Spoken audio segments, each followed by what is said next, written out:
Welcome to the TEFL Training Institute podcast, the bite-sized TEFL podcast for teachers, trainers, and managers.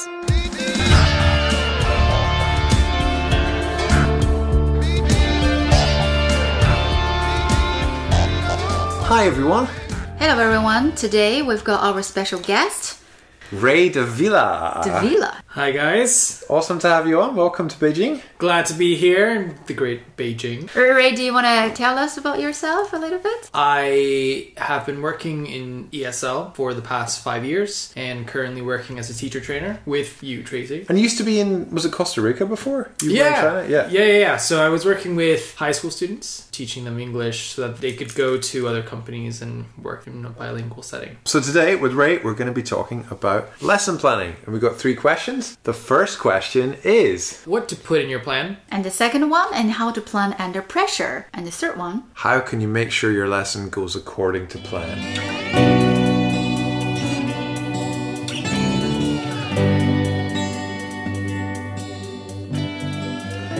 So, guys, instead of maybe first of all talking about what you can put in a plan, what do you guys think is the most important thing you can put in a plan? I definitely think the language analysis. It's quite interesting, the lesson outcome, if the language analysis is great, and I think it's going to directly contribute to the results. The language analysis, this is like you've got the grammar point and you like explain the different parts of speech, or if it's Lexis and you explain the register and collocations, all that kind of stuff, right? And the reason why analysis is important because when the teacher really sit down and look at the language itself, and they can also kind of process how the learners are going to feel when they are sitting in the classroom, and they can anticipate some of the challenges and how are they going to deal with the challenges. It's similar to anticipated problems. I've definitely noticed that as well. If people don't analyze the language in depth, they go into the class, they have the grammar point, and the students start asking questions, and you just see the whole thing unravel because the teacher's not really sure exactly what it is that they're teaching. But I always find if teachers have really analysed the language before they go into class, they're so much more confident about explaining it and answering questions and all those kind of things. Yeah. I think going with that, the teacher becomes a bit more aware of what their context is going to be, what their task is going to be, and how it's all going to fit into place.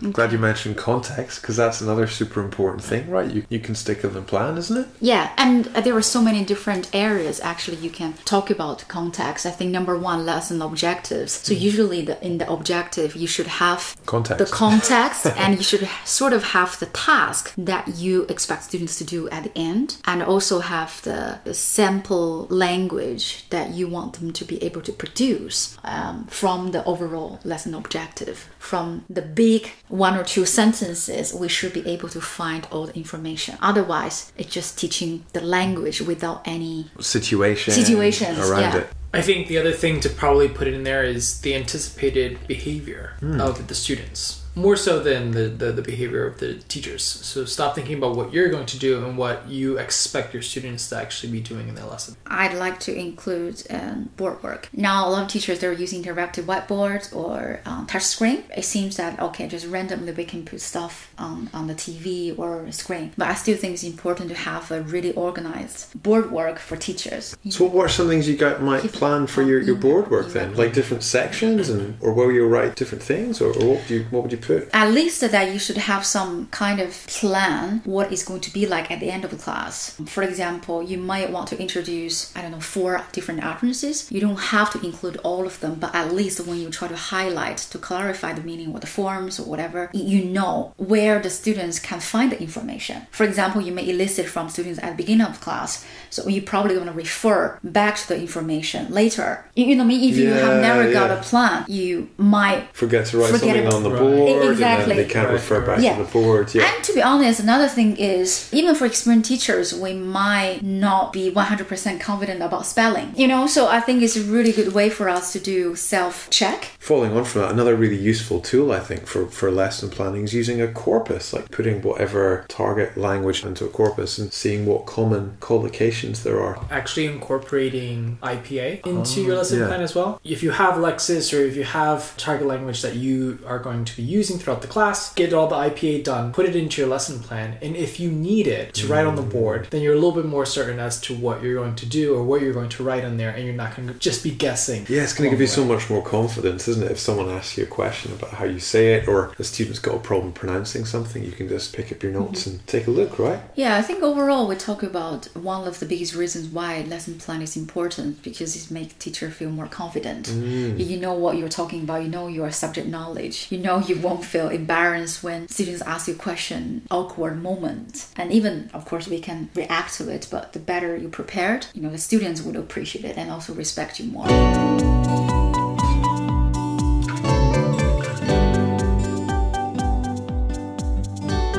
So when you guys teach a class now and you don't have very long to plan it, what do you do? I pray.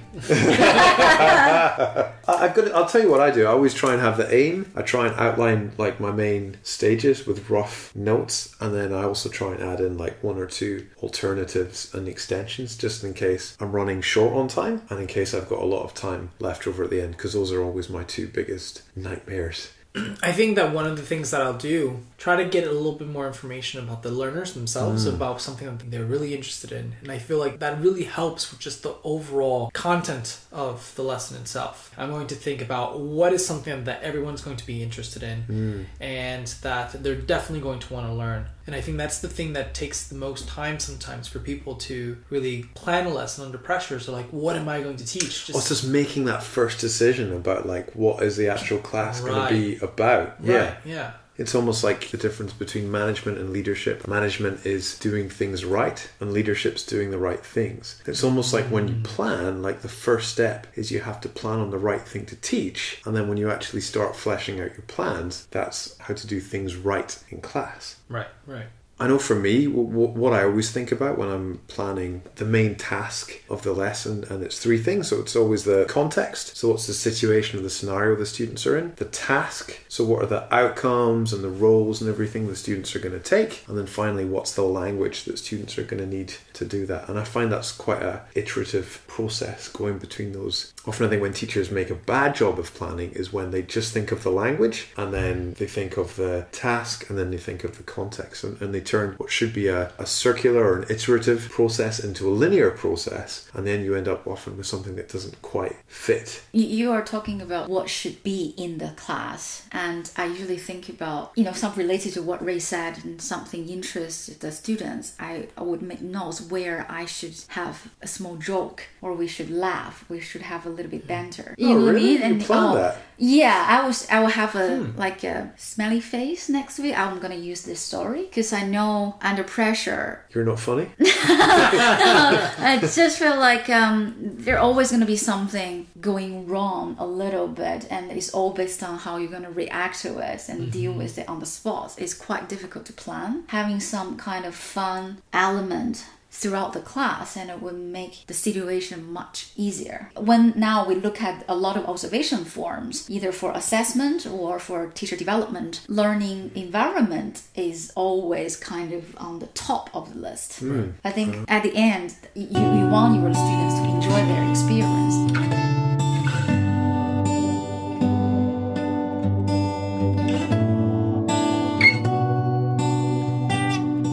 So our last question is, how do we make our lessons go according to plan? Yeah, so I've been to the improv comedy a few times, and I thought, oh, that's interesting. Yeah, so I read something online the other day about 10 life tips from improv class. So that the author, Andrew Tarvin, talked about the tips. And one I really like is never expect a certain answer or reaction. Just listen and act to what was actually said. Yeah, I think the same thing when we're teaching. How much we plan, how many hours we spend, we are not able to accurately predict. Exactly. Maybe? Yeah. It kind of reminds me when I was in university. I actually studied biology, and part of my college career was taking all these lecture courses that were always paired up with a lab. So the principle behind it was everything that we were learning in these like ideal theoretical settings in a textbook, then we would have to do these experiments in a laboratory to actually see how it works out. But the problem was they never worked out as according to the textbook.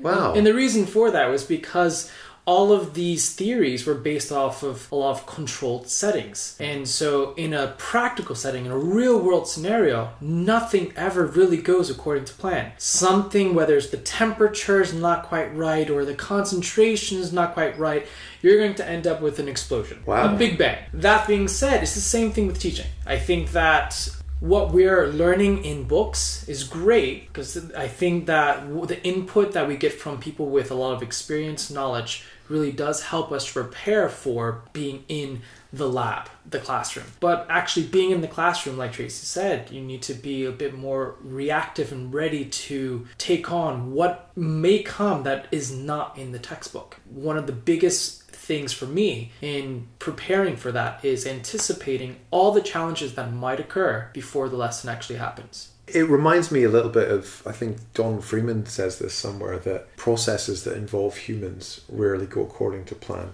Teaching's obviously a perfect example of that. But how do you go about predicting those problems, right? Having that language analysis is one of the biggest things. Then you're able to better understand what your learners are going to have challenges with, whether it be phonology, whether it be the actual grammar point or something like that. That you can anticipate it and be ready to deal with that particular challenge when it arises.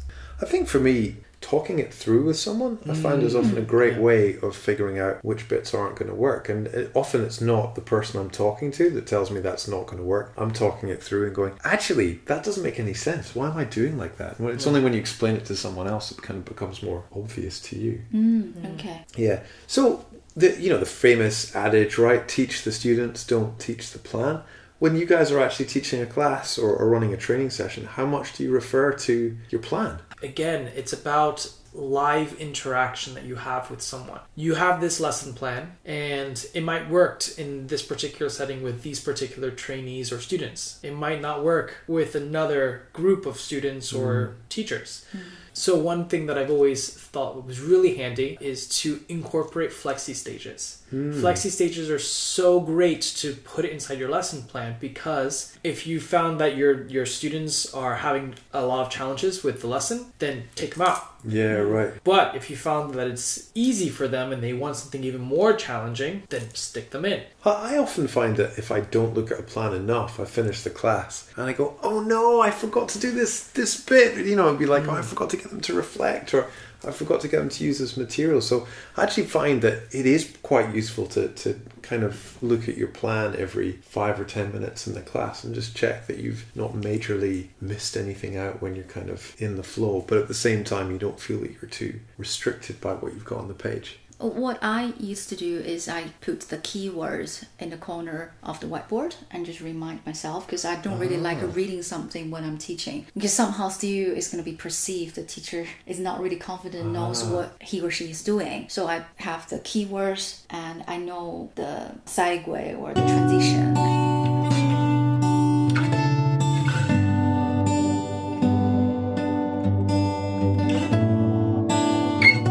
Last question then. If you guys are in a class and you find that things are really not going according to plan, what do you do? Funny enough, this was something that happened when Tracy observed my teaching practice for the day.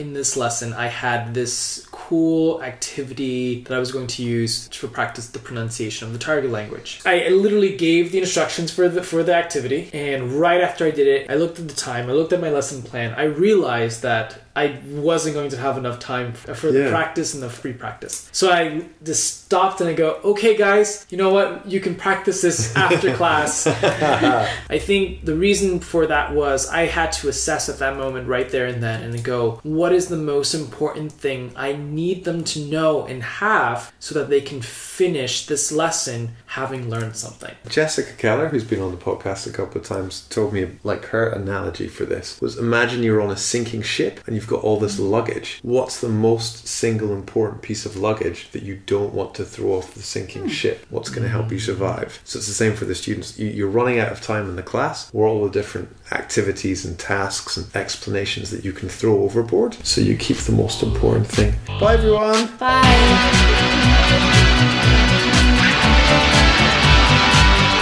For more podcasts, videos, and blogs, visit our website www.tefotraininginstitute.com. If you've got a question or a topic you'd like us to discuss, leave us a comment. And if you want to keep up to date with our latest content, add us on WeChat at TEFL Training Institute. And if you enjoyed our podcast, please rate us on iTunes.